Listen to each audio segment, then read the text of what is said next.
আমি আজকে গতকালকে রাত্রে আমার অতিরিক্ত দায়িত্ব পীরগঞ্জ এবং মিঠাপুকুর থেকে ভ্রমণ করে এসেছি।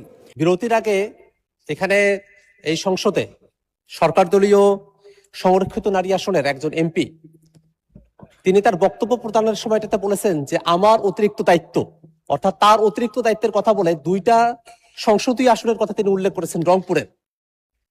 এবং তিনি সেখানে যাওয়ার পরে আমরা সেখানে বিএনপির যারা নেতাকর্মীরা আছে তাদেরকে আমরা এই ধরনের বক্তব্য দিতে শুনেছি যে এই আসনে নির্বাচিত যিনি এমপি তিনি আসলে এমপি না, সংরক্ষিত আসনের যিনি এমপি তিনি আসলে সেখানকার এমপি।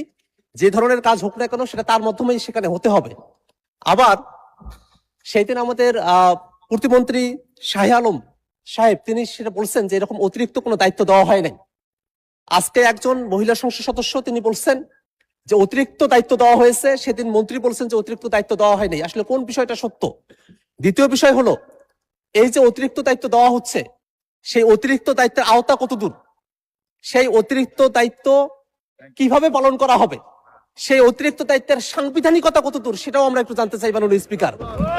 পাশাপাশি আরো একটা জিনিস মাননীয় স্পিকার, এই যে অতিরিক্ত দায়িত্ব দেওয়ার কথা বলা হচ্ছে সেটা শুধুমাত্র বিরোধী দলের সংসদ সদস্যরা যে আসনগুলো থেকে নির্বাচিত হয়েছেন শুধুমাত্র সেই আসনগুলোতেই এই অতিরিক্ত দায়িত্বটা দেওয়া হয়েছে। এর মধ্য দিয়ে একটা জিনিস কিন্তু খুবই আশঙ্কার জায়গা তৈরি করছে, বিএনপি কি বিরোধী দলের আসনগুলোতেও তাদের মহিলা নারী এমপিদেরকে দায়িত্ব দেওয়ার মধ্য দিয়ে সারা দেশে কি তারা একদলীয় শাসন ব্যবস্থা প্রতিষ্ঠা করতে চায় মাননীয় স্পিকার? এটাও আমরা বিএনপির কাছ থেকে জানতে চাই মাননীয় স্পিকার। এই সামগ্রিক বিষয়ে আমাদের কাছে এখন অনানুষ্ঠানিক ছিল, কিন্তু আজকে সংসদে এটা আনুষ্ঠানিকভাবে এটা সামনে এসেছে। আমরা এই বিষয়টা একটা সুরাহা চাই, সরকার দলের কাছ থেকে আমরা এই প্রশ্নের ব্যাখ্যা চাই মাননীয় স্পিকার। আপনাকে ধন্যবাদ।